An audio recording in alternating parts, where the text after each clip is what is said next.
আসসালামু আলাইকুম এভরিওয়ান, কেমন আছেন সবাই? আশা করি সবাই ভালো আছেন। আমি আলহামদুলিল্লাহ ভালো আছি। বিকেলের নাস্তা তৈরি করার জন্য আমি 3টি বড় সাইজের আলু নিয়ে নিয়েছি।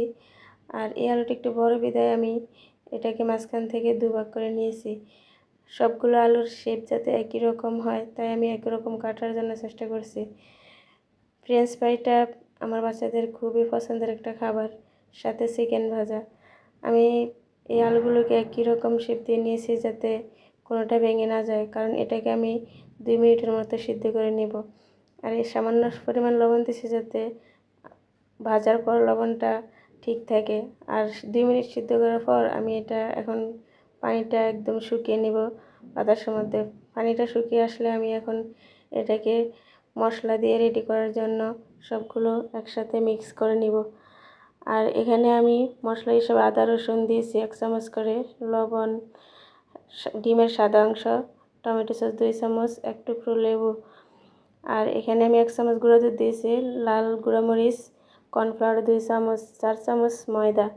এটাকে আমি সবগুলো একসাথে করে এখন ভালো করে এটাকে মিক্স করব। এগুলো আমি এখন ভালো করে একদম মিশিয়ে নেব যাতে মুরগির পিসগুলো আর আলুগুলোর মধ্যে ভালোভাবে সব কিছু একবারে মিশে যায়।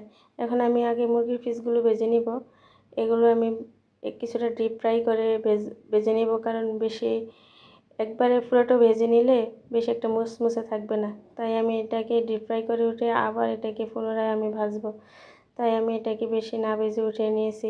এগুলো ভাজা হয়ে গেলে আমি এখন আলুগুলো ভেজে নিব। আলুগুলো আমি আবার দ্বিতীয়বার ভাজবো, তাই আমি এটাকেও আমি বেশি ভাজবো না, কারণ এটা দ্বিতীয়বার ভাজলে সবগুলোই একটু খেতে মুসমুসে হয় আর খেতেও ভালো লাগে। ভিতর থেকে সফট থাকে, বাইরে থেকে মুসমুসে হয়। আলুগুলো এখন উঠিয়ে নিয়ে আমি আবারও এগুলোকে পুনরায় ভাজবো সবগুলো ভাজা হয়ে গেলে। বাইরের খাবারের চাইতে যদি বাচ্চাদেরকে ঘরের খাবারটাই দেওয়া যায় তাহলে এটা তাদের স্বাস্থ্যের জন্য খুবই উপকারী। আমি এগুলোকে আবারও দ্বিতীয়বার ভাজার জন্য দিয়ে দিলাম।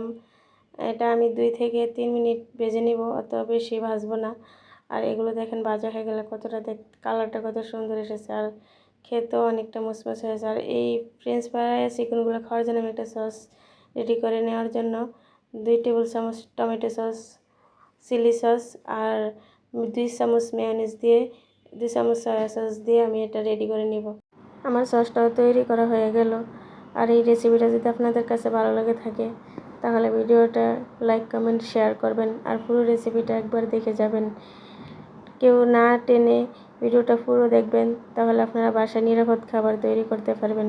ভিডিও আজকের জন্য এই পর্যন্ত। সবাই ভালো থাকবেন, সুস্থ থাকবেন। আল্লাহ হাফেজ।